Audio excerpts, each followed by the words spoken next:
read a New York Times piece on a 100-year-old survivor of the Tulsa Massacre. And my question was this: what's the Tulsa Massacre?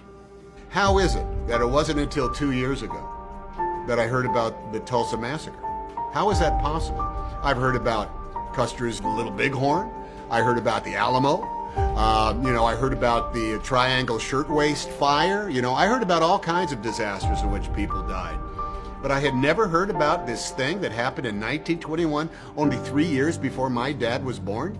In the same year that Donna Reed was born, we didn't hear about this thing that happened in which essentially one of the most successful black communities in America, Black Wallstreet, in which everybody was not only burned out of their homes and their businesses, but then driven out of the city limits by an angry mob of, I'm sorry, white people. How is it that this was not taught to me? And that's not right, and it made me mad. Welcome, everybody. This is A.L. Johnson with Cascade Media Group. Glad to have you here. I'm here with Mitchell Sudduth. He's actually the promoter for the Black Wallstreet play coming to Kansas City on October 7th. He's here today to give us a little information about the play and what we can look forward to. How you doing today? Pretty good. How you doing? Doing well. I'm doing well. So for those people who may not be familiar with Black Wallstreet and what happened in Tulsa back in 1921, can you give us a little bit of history and kind of how the play is set? Yeah, well, Black Wallstreet, first of all, is a fact-based play. It was Deep Greenwood where these things happened, or sorry, Greenwood, Oklahoma, which was right outside the Tulsa, Oklahoma area. What back in the day would consider being across the tracks and whatnot. And so I think the tracks are the only thing that separated Greenwood and Tulsa, Oklahoma.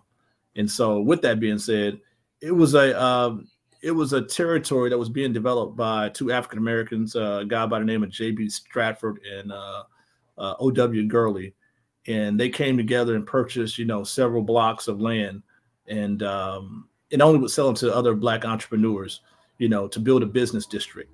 With the plan in motion that they had, it created what they call Black Wallstreet, and so in doing so, it created well over 100 businesses, from grocery stores to theaters to doctors' offices.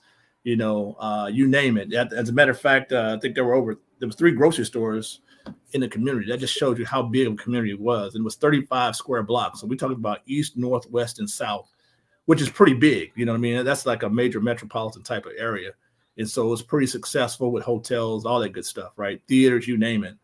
And so, and it talks about, what happened. The establishment was so successful that and the play will reveal some of these things here also, but it was so successful that the community across the tracks in Tulsa really, in my opinion, got jealous and basically came over and destroyed, and created what they call the Tulsa Massacre, 12 hours of American history where they burned down buildings, they killed people, they burned people, they bombed buildings, all those different things. Even when the folks were trying to fight back and save their community, these things still happened, you know what I mean?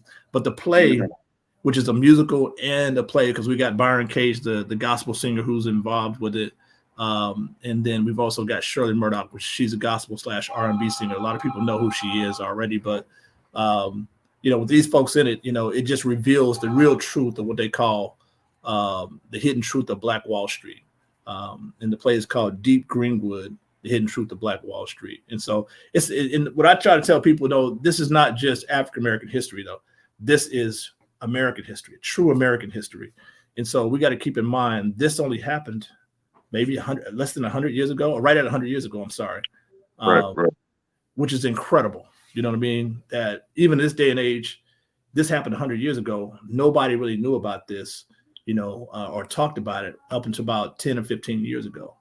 And so that's about the time that I found out about it. And there's people still now who don't even realize this massacre or this atrocity occurred here in this country about 100 years ago. So right, for something of that scale. So, to your knowledge, was there any recourse for the participants in the Black Wallstreet massacre? There's been none. There's been talk about it now, and they're trying to uncover and do some things that I think the mayor is participating in, trying to figure out maybe some type of reparations. But up until now, there hasn't been any recourse. No one went to jail. No one lost life behind it who was on the Caucasian side in terms of being penalized, any penalties in regards to that, but as far as from what I know as of right now, there's been no recourse for this community and in terms of what happened. But it's the Tulsa Massacre. I mean, you hear about all these other, other things that happen in the world, and like the Holocaust and things of that nature. But we're looking at something that happened right here on American soil, and more people know about the Holocaust and all these other places than even know about this particular situation that happened. And so we're just shedding light on it. We're bringing it here. It's something that not just, Black folks or African Americans should come to. It's all races should come to learn and understand about the history of what happened. And that's huge, because in a day and age where we have these conversations around critical race theory, and should we even be having these conversations in schools, and teaching our children the true history of America, Right. How important is it that we come out and support this play and really learn that history? Oh, it's very important. You know what I mean? And before I get into the part of it being important, I want to speak to something you just said about critical race theory. I don't even know what critical race theory is. You know what I mean? They put these names and titles on things. This is just good old American history at play here. You know what I'm saying? This is what this is. This is not a theory of what happened. This is truly what actually happened. And so when people say critical race theory, it bothers me, because it's like, what theory are you talking about? This is not a theory. This is actually what happened. Right. So, and so with that being said, it's very important, so people understand this is not a theory.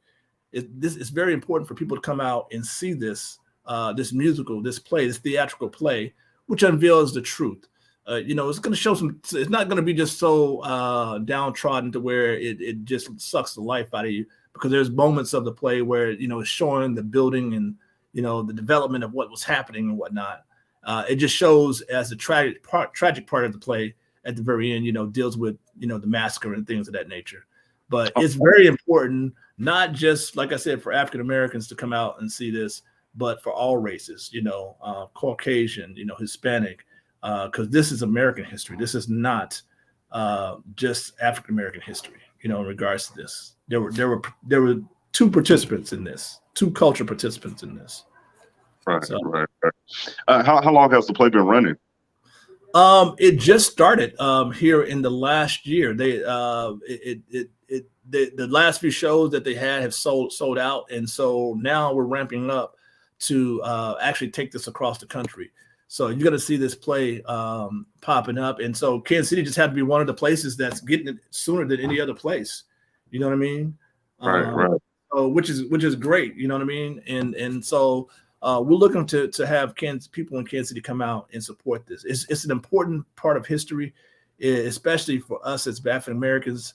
Our history being, as us not knowing all of our true history. This will be an enlightening moment for us as a culture. Most definitely. Well, we're definitely glad that you're stopping through here. For people that want to get tickets and that want to get involved, how can they do that? Yeah, well, the play is happening October 7th, which is in about 3.5 weeks at the Music Hall, Kansas City Music Hall, 301 West 13th Street, which is downtown Kansas City, right next to Municipal Auditorium for people who need location indicators. And you can get tickets at Ticketmaster, ticketmaster.com. You can also buy them at the box office. If you buy them at the box office, there's no ticketing fees. Not only that, you can actually call 1-800-745-3000, and that's the phone number that you can dial in and buy tickets right over the phone. So yeah. No, this is definitely something worth supporting. Thank you for bringing this to Kansas City. We definitely appreciate that, and look forward to learning more about our history because that's what it's all about. Did you have any last words or any final thoughts? Hey, I'm looking for Kansas City and people outside of Kansas City to show up and support this theatrical event. I think they will take something away from it, and it'll reveal the real truth, and they'll learn the real truth of what happened. Matter of fact, before the young lady who wrote the play, she's actually from Greenwood. Her family's from Greenwood, and so that's why she was so passionate about putting this whole thing together.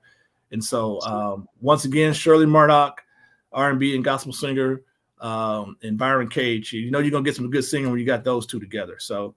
That's right. So I think it's well worth it. And so Kansas City, look to see you there October 7th at the Music Hall, Kansas City. Go get your tickets. Kansas City, come out and support. Thank you so much, Mr. Sudduth. We appreciate having you on. I'm A.L. Johnson with Cascade Media Group. Thanks for joining us, and we'll see you next time.